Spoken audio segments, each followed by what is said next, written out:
যারা বিয়ে করেন নাই, বিয়ের পূর্বে অবশ্যই আপনার স্ত্রীকে আপনি 6টি বিষয়ের শর্ত দিয়ে কিংবা 6টি বিষয়ে আলোচনা করে বিয়ে করবেন। রাজি আছেন তো ইনশাআল্লাহ? It's very very important topic for the young people, those who right now they are single. এখন তারা বিয়ে করে নাই and they are going to get married. বিয়ে করবে, এই 6টা বিষয়ে আলোচনা না করে বিয়ে করবেন না। যদি আপনি এটা মেইনটেইন করেন, হতে পারে আপনার সাংসারিক জীবনকে সুখী করবে একজন। আওয়াজ দিয়ে বলেন তো তিনি কে? আল্লাহ তাআলা চাইলে আপনাকে সুখী করতে পারে। দেখেন, বিয়েটা হচ্ছে একটা রহমতের জিনিস, বরকতের জিনিস।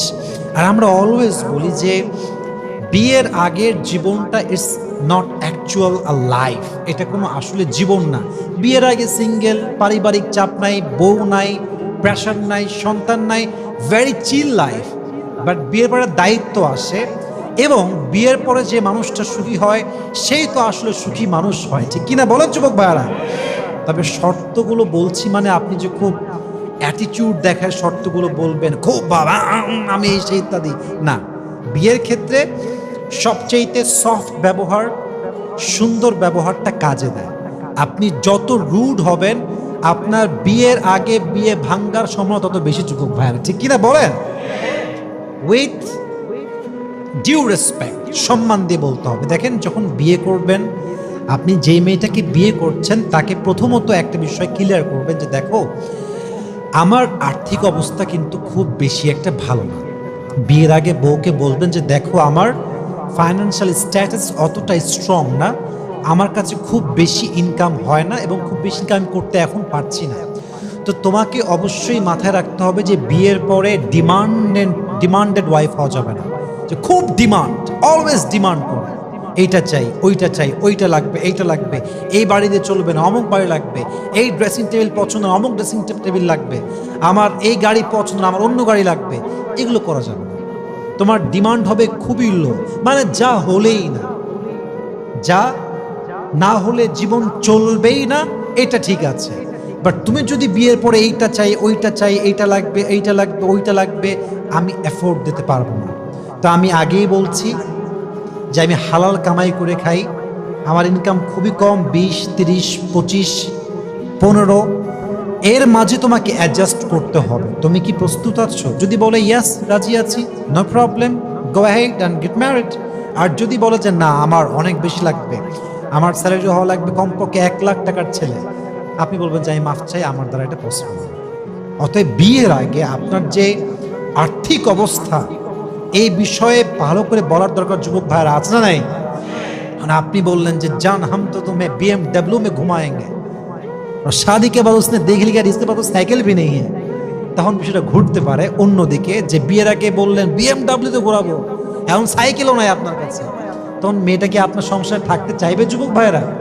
তো বিয়ের আগে বলে দিবেন যে আমার অবস্থা বেশি একটা ভালো না, টাকা পয়সা খুবই কম কামাই করি, হয়তো আগামীতে ভালো করব, বাট তোমাকে কিন্তু এটার সঙ্গে অ্যাডজাস্ট করতে হবে। রাজি আছেন তো ইনশাআল্লাহ? এটা না বললে যখন বিয়ের পরে আপনার বউ প্রেশার দিবে, এইটা লাগবে, ওইটা লাগবে, এইটা দাও, ওইটা দাও, মাথা রাখবেন অনেক সময় বইয়ের চাহিদার প্রেশারে, আর রিপিট অ্যাগেন, অনেক সময় যুবকরা বইয়ের চাহিদার ডিমান্ডে হারাম কামাই করতে শুরু করে। ঠিক কিনা বলেন যুবক ভাইয়েরা? আল্লাহ আমাদের সবাইকে বোঝার তৌফিক দান করুক, আমরা সকলেই মন খুলে পড়ি আমিন। 2 নাম্বার, বিয়ের আগে বউকে বলবেন যে দেখো, আমি তথাকথিত সমাজের হিসেবে তোমাকে মোহর দিতে পারবো না। অনেকে দেখবেন যে মোহর দেওয়ার সময় দেয় হচ্ছে 2 লাখ, 3 লাখ, ফর এক্সাম্পল বলছি, অথবা 1 লাখ, বাট লেখে 30 লাখ, 40 লাখ, 50 লাখ। আরে লেখ, সমস্যা নাই, দেওয়া লাগবে না, লেখ তুই শুধু না। আপনার বউকে বলবেন যে আমি তোমাকে just for an example 4 lakh টাকা মোহর দেব, অথবা 3 লাখ মোহর দিব, আমার কাছে 2 লাখ ক্যাশ আছে, 1 লাখ পরে দিব। কিন্তু তোমার বাবার মন রাখতে গিয়ে, মায়ের মন রাখতে গিয়ে আমি ওই কাবিন নামায় 30 লাখ লিখবো, it's not possible for me. আমার যা সাধ্যে হয়, তোমার অসম্মানে যেন না হয়, এটা খেয়াল রেখে আমি লিখবো, বাট আমাকে ফোর্স করা যাবে না দেনমোহর বেশি নেওয়ার ব্যাপারে। ঠিক কিনা বলেন যুবক ভাইয়েরা?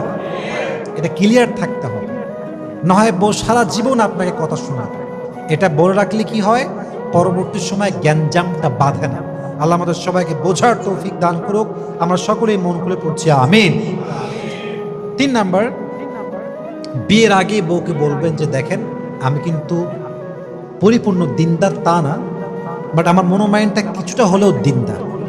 আমি যে খুব ভালো তা না, বাট আমার একটা ইচ্ছা, আমার যিনি স্ত্রী হবেন, আমার যিনি বউ হবেন, তিনি অবশ্যই বোরকা পরে চলতে হবে, অবশ্যই খাস পর্দা করতে হবে, অবশ্যই পরপুরুষের সঙ্গে কথা বলা যাবে না, অবশ্যই নিকাব মেনটেন করতে হবে। আপনি কি বিয়ের পরে পর্দা করতে প্রস্তুত আছেন? যদি সে অ্যাগ্রি হয় বিয়ে করবেন। যদি মেয়ে বিয়ের আগেই বলে যে না না আমি অলওয়েজ না পর্দা ছাড়াই চলি, এটাই আমার অভ্যেস, আমি পারবো না, সরি, আপনিও বলবেন আই এম অলসো সরি, আমিও দুঃখিত, আমি আপনাকে বিয়ে করতে পারবো না। যেই মেয়ে বিয়ের আগেই কয় আমি বোরকা পরবো না, ও বিয়ের পরে কি হবে আপনি একটু বুঝে নেন। কথা কি বোঝা যায় যুবক ভাইরা?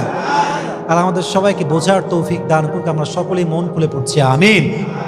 তাহলে বোঝা গেল যে বিয়ের ক্ষেত্রে বউকে বলা উচিত আগেই যে আপনি পর্দা করতে পারবেন কিনা, এটা আমার একটা শর্ত, যে আমার বউ আমাকে বিয়ে করলে কি করতে হবে যুবক ভাইরা?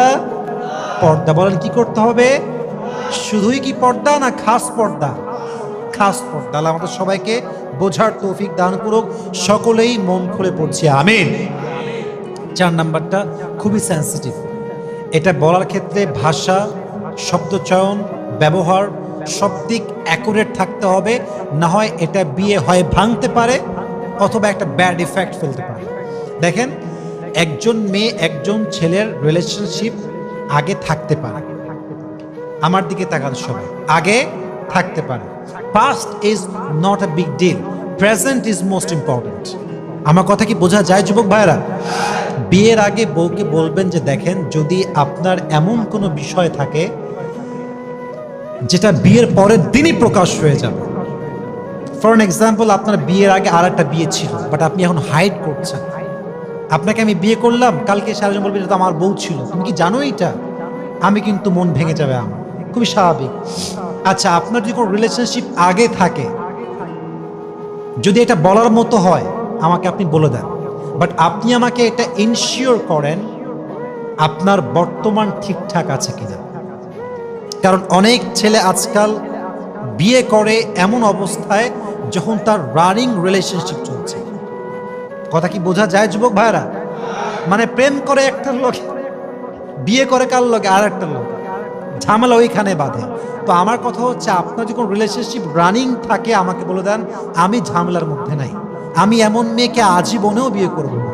আমার কথা হচ্ছে যেই মেয়ে রানিং রিলেশনশিপ রেখে, যেই মেয়ে অপরের সঙ্গে প্রেম করে, যেই মেয়ে অপর পুরুষকে চায়, ওই মুহূর্তে যেই মেয়ে আমাকে বিয়ে করবে ওকে আমি সস্তাতেও বিয়ে করতে রাজি না যুবক ভাইরা, ঠিক কিনা বলে? লাগবে না আমার এরকম কোনো মেয়ে, আমার লাগবে আমার প্রতি যে আসক্ত হবে এমন মেয়ে। যেই মেয়ে এখনই আমাকে বিয়ে করতে চায় আবার ওকেও বিয়ে করতে চায়, এই মেয়েকে আমি বিয়ে কেন করব? আমার লাগবে একজন পবিত্র দিলওয়ালি মেয়ের সন্ধান, যে শুধুমাত্র আমার প্রতি আসক্ত হবে। কথা ঠিক কিনা বলেন যুবক ভাইরা?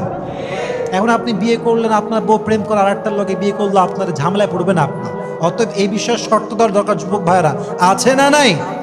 বলে দিবেন পাস্ট নিয়ে আমার কোনো সমস্যা নেই, অতীত নিয়ে ভাবা বলছিলে আমি না, আপনার ডিভোর্স আমি মানবো, আমি আবার বলছি আপনার ডিভোর্স আমি মানবো, আপনার রিলেশনশিপ ছিল তাও মানবো, অতীত যেহেতু, এটা অতীত আমার জন্য দামি নয়, দামি হচ্ছে প্রেজেন্ট। আপনি এখন যদি কোনো অন্য ছেলের প্রতি আসক্ত হন, এখন যদি আপনার হৃদয়ে অন্য কারোর নাম থাকে, অন্য কাউকে আপনি ভালোবাসেন, আমাকে বাদ দিয়ে বিয়ে করতে চান, আমাকে বলে দেন আমি আল্লাহর বান্দা, বিদায় হয়ে যাব। বাট আমার সঙ্গে বেঈমানি যদি আপনি ধরা পড়েন আগামীতে, আপনাকে আমি ডিভোর্স দিব, আমি থাকতে পারবো না।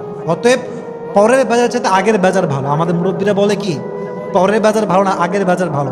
আগে বলা ভালো যে আমি এটা পারবো না সহ্য করতে, প্লিজ আমাকে আপনি ক্লিয়ারেন্স দিয়ে দেন।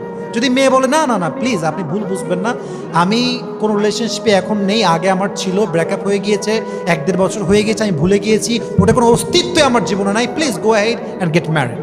অতীত নিয়ে ভাববেন না, বর্তমানটা দেখবেন। রাজি আছেন তো ইনশাআল্লাহ? আচ্ছা, 5 নম্বর বিষয়টা হচ্ছে যে আপনি আছেন মনে করেন ঢাকাতে, বিয়ে করছেন ঢাকাতে। আচ্ছা, আপনি বিয়ে করছেন রাজশাহীতে বা সিলেটে, এখন আপনার চাকরি হচ্ছে চট্টগ্রামে। চাকরি কোথায় যুবক ভাইরা? তো আপনি মেয়েকে বলবেন দেখেন আপনাকে বিয়ের পরে আপনি সিলেট থাকতে পারবেন না, আপনার যাওয়া লাগবে কোথায়? চট্টগ্রাম। এখন বিয়ে হয়েই পারলো না, এই চলো চট্টগ্রাম থাকতে হবে, মেয়েটা কষ্ট পাবে। কিন্তু যদি আপনি আগেই বলেন যে আমি অন্য জেলায় থাকবো, অন্য বিভাগে যেতে হবে, তাহলে কি হবে জানেন? সে একটা মেন্টালি প্রিপারেশন নেবে যে বিয়ের পর আমাকে শিফট হতে পারে। অতএব এটা সহজ হবে, ঠিক কিনা বলেন যুবক ভাইরা? আপনারা বুঝাই দিবেন বিয়ের আগে যে অমুক জায়গায় আপনাকে থাকতে হবে, আপনি থাকতে রাজি আছেন কিনা। আল্লাহ তৌফিক দান করুন, সকলেই পড়া আমিন। 6 নাম্বার, আমার জায়গা থেকে আমি বলবো, বউকে বিয়ে করার আগে বুঝায় বলবেন যে দেখো, ডাল খাই, ভাত খাই, গোস্ত খাই কিংবা আলু ভর্তা খাই, খাওয়াবো আমি তোমাকে। আমি আবার বলছি, আমি ডাল খাই, ভাত খাই, আলু ভর্তা খাই, খাওয়াবো আমি তোমাকে, বাট বিয়ের পর তোমাকে আমি কোনো জব অ্যালাউ করবো না। এটা শর্ত দিয়ে দিবেন যদি আপনার মন মাইন্ড এরকম থাকে। আমি তো আমার জায়গাতে আমার বউকে জব করতে দিব না, এটা খুবই স্বাভাবিক। তো যাদের এই মনোমাইন্ড আছে যে বউকে জব করতে দিবেন না, আগে বলতেন যে বাবা আমার দ্বারা জবে অ্যালাউ করা পসিবল না, আপনি আগেই বুঝেন যে আপনি এই সংসারে আসবেন কিনা। এখন বিয়ে শুরুই হয়ে পারলো না, বিয়ের পরে আপনি বললেন যে আমি অমুক শপে জব করব, আমি অমুক কোম্পানিতে জব করবো, এখন আমার মনই নাই জব করতে দেওয়া, তাহলে কি হবে জানেন? ডিভোর্সের দিকে যাবে। অতএব আগে বলা ভালো, পরে যেন ঝামেলা না হয়। আল্লাহ বোঝার তৌফিক দান করুক, আমরা সকলেই মন খুলে পড়ছি আমিন।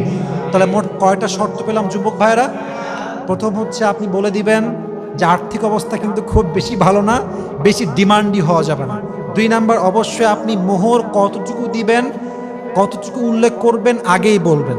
3 নাম্বার, অবশ্যই আপনি শর্ত দিবেন যে আমাকে বিয়ে করলে পর্দার দরকার আছে না নাই। 4 নাম্বার, আপনি শর্ত দিবেন যে রানিং কোনো রিলেশনশিপ রেখে আমার সাথে বিয়ে করতে পারবেন না। পাস্ট ছিল বলে দেন, বাট রানিং থাকলে আমাকে মাফ করেন, আমি মাফ চাই।